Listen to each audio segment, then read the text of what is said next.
fullest version of you. Be the unapologetically you. Do you want God's plan for your life? Do you want to discover your calling? Do you want to build a business that's aligned with God's will? Hey girl, hey! I'm Jeanette, business and faith coach. After a decade in the military, the Air Force said, see you later, and I had to find my true calling. Want to know how God directed my life from a cybersecurity engineer to a faith and business mentor? In this podcast, I'll teach you how to start a business, how to know your business is God's calling, monetization techniques, how to trust the Holy Spirit, and how to set boundaries to listen to His word alone. Ready to become unapologetically unstoppable?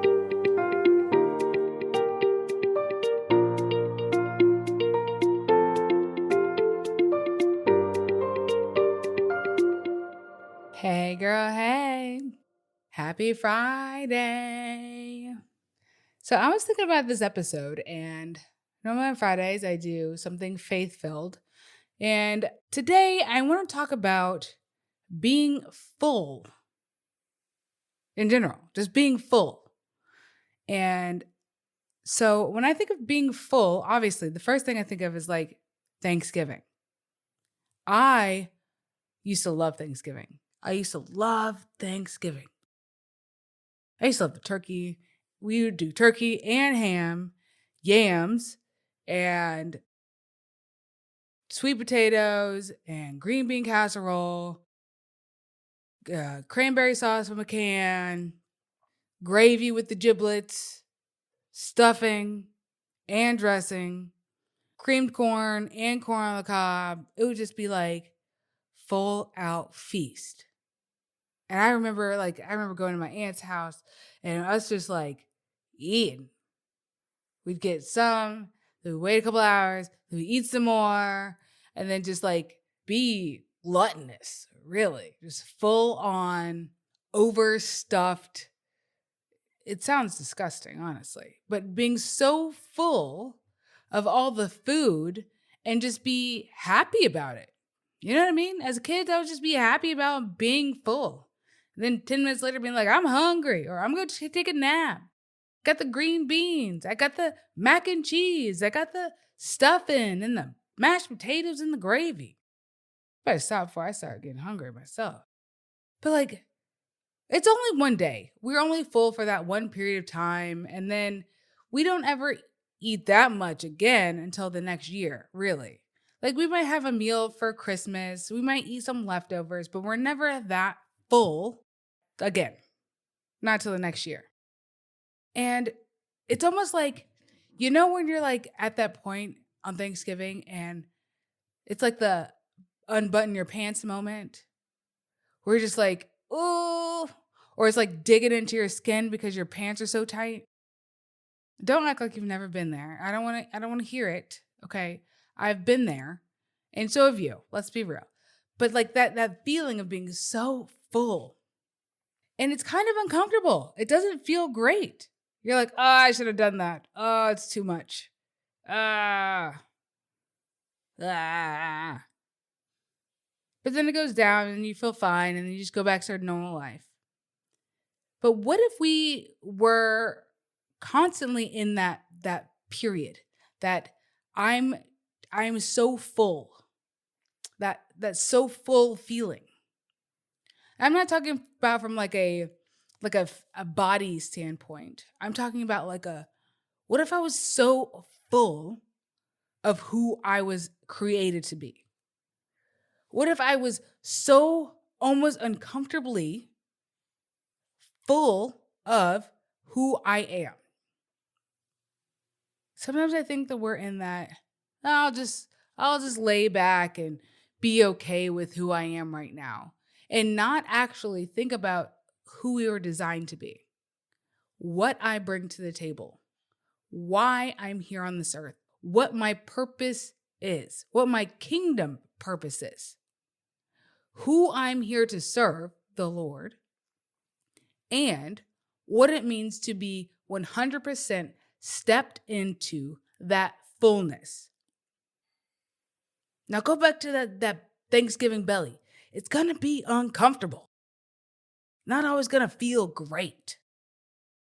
But when you're full and you're standing on that edge of your fullness and your bigness of who you are, when you have no other room, nothing else can get in there, right?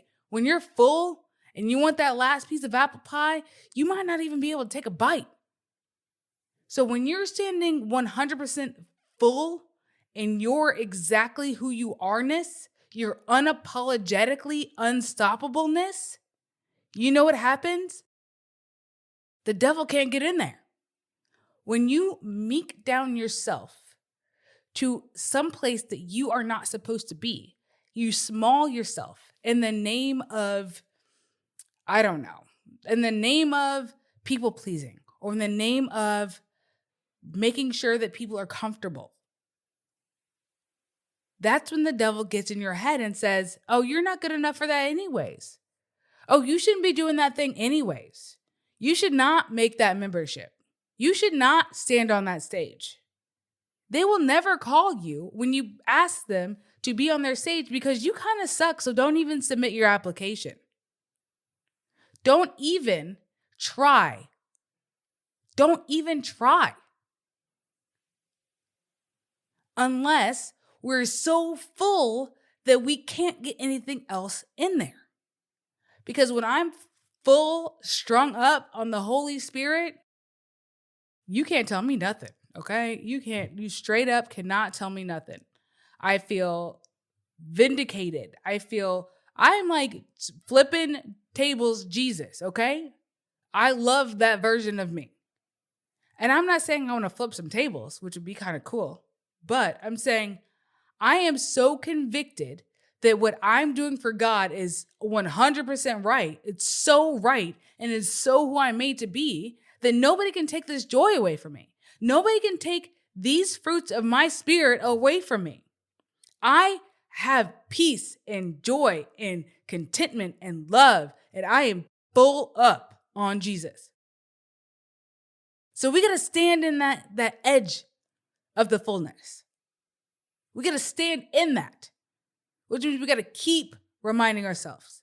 Because 15 minutes after we eat, 20 minutes after we eat, we can get more of that pie in there. But we got to stand in that edge of the button is poking our belly. We got a little indentation on our belly button because of that button on the back of our pants. We got to unzip a little bit, get a hair tie in there. Don't act like you never tried that before. Pregnant ladies, you feel me? You feel me?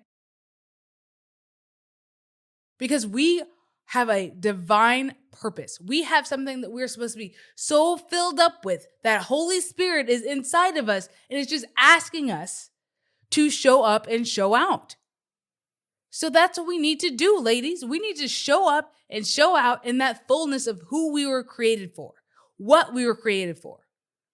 If you're created to be a writer, write, girl. You better keep on writing. You better use that pen as a sword. You better yield it. If you were created to organize, you are a hand and foot of somebody who needs you to organize for them in their business. Or if you're a money person, girl, get them numbers. I don't care what it is that you were created for, because we're all hands and feet. We're all something different. We're all created for His glory, for His will, and we have to be 100% full up for Him. Because I could need you. What if I need you to be the fullness of you so I can hire you in my business, but I don't even know who you are because you're too scared. You don't think you're good enough. What if I'm waiting on you? What if you're the answer to my prayers? So I need us all to seriously rise up and be the fullest version of who we are because of who we were made in the image of. We have resurrection power in our blood. Don't make me sound crazy, y'all. We can lift Lazarus with the blood that lives inside of us. If we believe and if we try, we can do it. So stand on the edge of your fullness. Be the fullest version of you. Be the unapologetically you.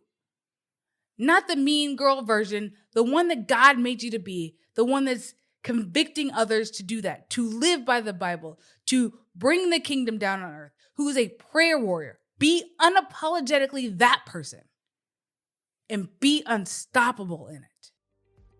Wow, that was so good. So I know that you know somebody that also needs to hear that. So share this episode, leave a review. And I would love if you could watch my free workshop at JeanettePeterson.com/missingpiece. I'll see you guys over on the grams at Jeanette.Peterson. Bye.